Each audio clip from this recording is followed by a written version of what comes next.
The man standing in the hallway outside Studio 50 was not nervous. That was the first thing people noticed about Marvin Gaye in those years. The stillness. Not the stillness of someone who had nothing to say, but the stillness of someone who had already decided what he was going to say and saw no reason to announce it in advance. It was the spring of 1964, and the Ed Sullivan Show was the most watched television program in the United States. To perform on it meant something. To perform on it as a young black artist from Detroit meant something that went beyond music, beyond record sales, beyond any definition of success that could be measured in numbers. It meant you had been permitted to exist in a room that was not built for you. Marvin had been permitted. He stood in the hallway and listened to the sound of the building. The distant hum of camera equipment, the low murmur of production assistants moving from room to room, the occasional burst of studio laughter that died as quickly as it came. He had his set list in his head. He had the lyrics memorized.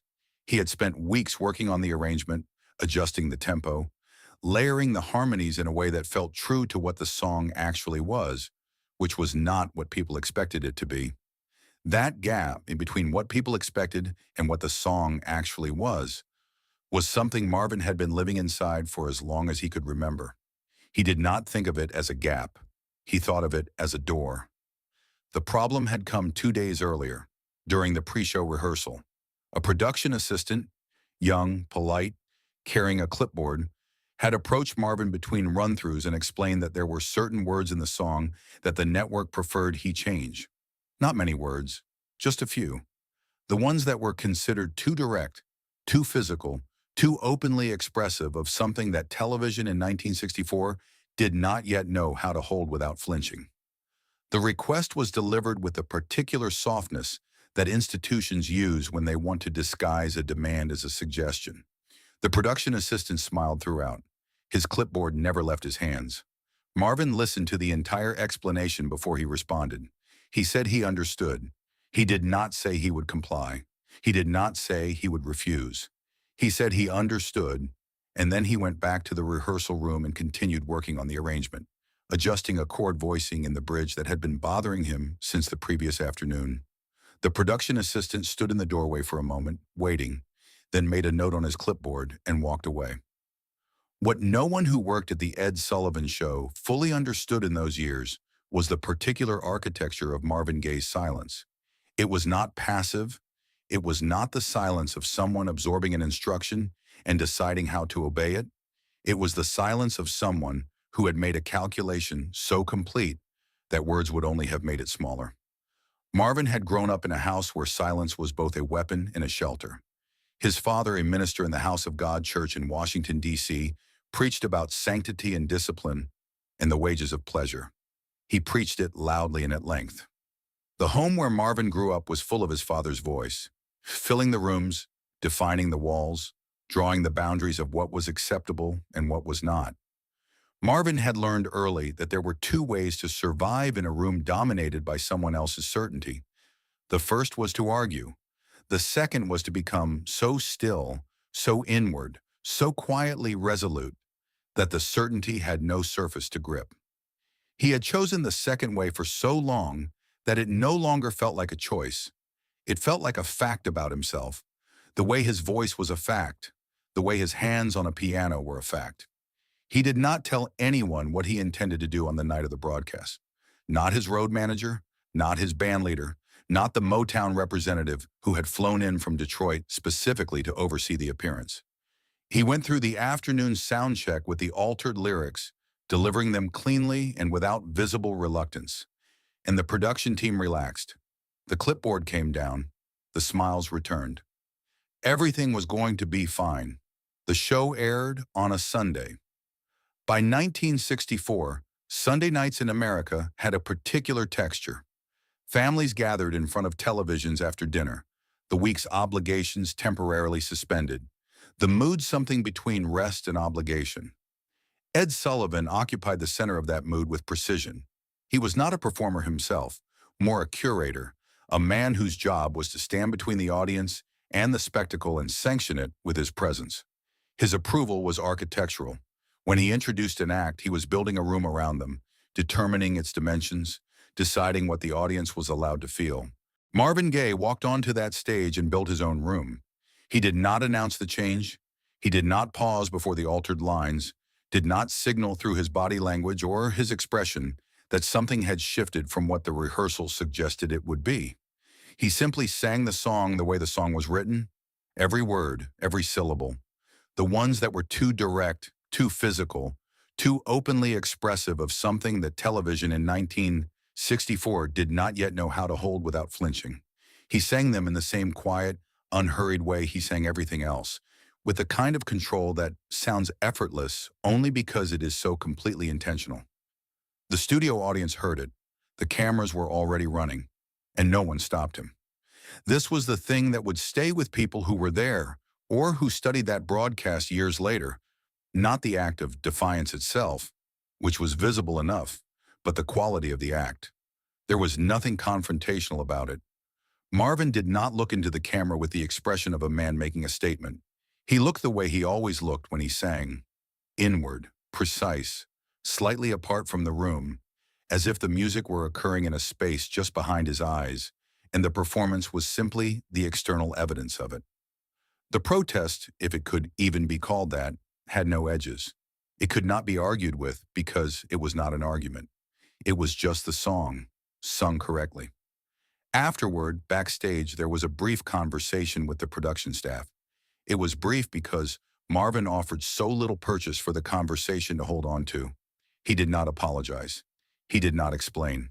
He acknowledged that he had sung the original lyrics and then stood in the specific silence he had been carrying his entire life, the one that communicated without any words at all that there was nothing further to discuss. The Motown representative, who had been preparing for a much larger confrontation, found himself with very little to do. The production assistant with the clipboard appeared, looked at Marvin, and then appeared to decide that his clipboard was urgently needed somewhere else.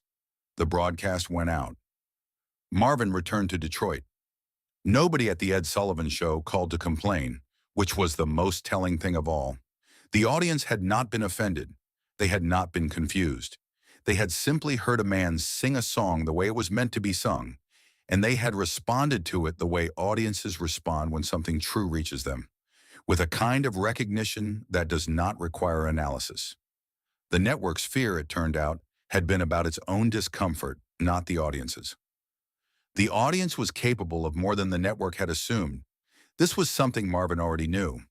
It was part of what he was always trying to say, in the music and in the particular, deliberate architecture of his silence. He did not talk about what happened that night as a victory.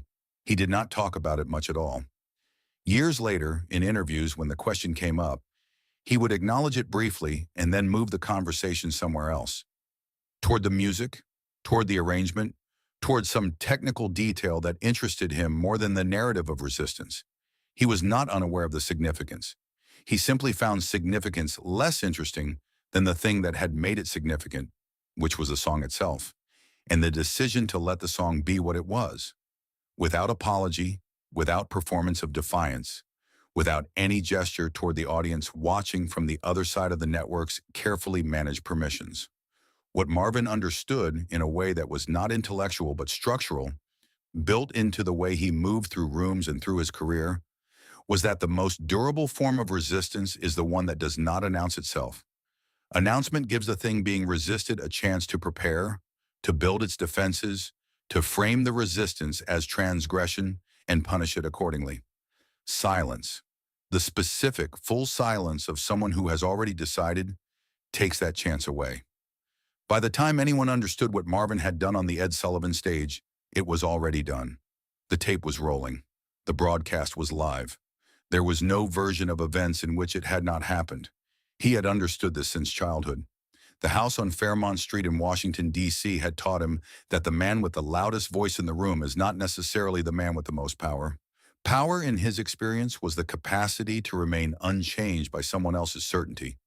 It was the capacity to absorb the instruction, acknowledge it, and then walk onto the stage and do the thing you had already decided to do. Not out of anger, not out of ideology, but out of a simple and complete conviction that the song was the song and deserved to be what it was. The years that followed that night were complicated in ways that had nothing to do with Ed Sullivan, or with television, or with network standards. Motown continued to build its careful architecture of what its artists could be and could say and could expect. The industry continued to manage its permissions. Marvin continued to work within those permissions and beside them and sometimes through them in the quiet, unglamorous way that produces actual change. Not the kind that gets announced, but the kind that simply is, until one day people look at how things are done and find that the old rules don't quite apply anymore and can't quite remember when they stopped. He never framed it in those terms. He was not a man who needed to narrate his own significance. He just needed the song to be the song. That was always enough. There is a recording of the broadcast that still exists. Watching it now, knowing what was supposed to happen and what happened instead, you look for some sign in Marvin's face, some flicker of calculation, some micro-expression of satisfaction or defiance. You find nothing. He is simply present, doing the work, giving the song what the song needs. His eyes are slightly closed. His hands are still. The band behind him plays exactly what the arrangement calls for. The word that keeps arriving, watching that tape, is the same word that the people who knew him best always used when they tried to describe what it was like to be in a room with Marvin Gaye when he had made up his mind about something. Inevitable. Not in the sense of fate or destiny or any of the elevated vocabulary that gets attached to artists after they are gone. Inevitable in the smaller, more precise sense. The sense that once you understood what he was, once you understood the particular architecture of his stillness and what it contained, it was impossible to imagine him doing anything other than exactly what he did. Not because he was fearless, but because his fear, whatever shape it took, had never been the thing that drove his decisions. The thing that drove his decisions was simpler than fear and more durable. It was the belief, held quietly and without fanfare, that the song was worth being what it was. He walked off that stage and into the rest of his career carrying that belief, the same way he always had, without announcement, without argument, and without any apparent need for the world to understand what he had done or why. The world eventually caught up. It usually does.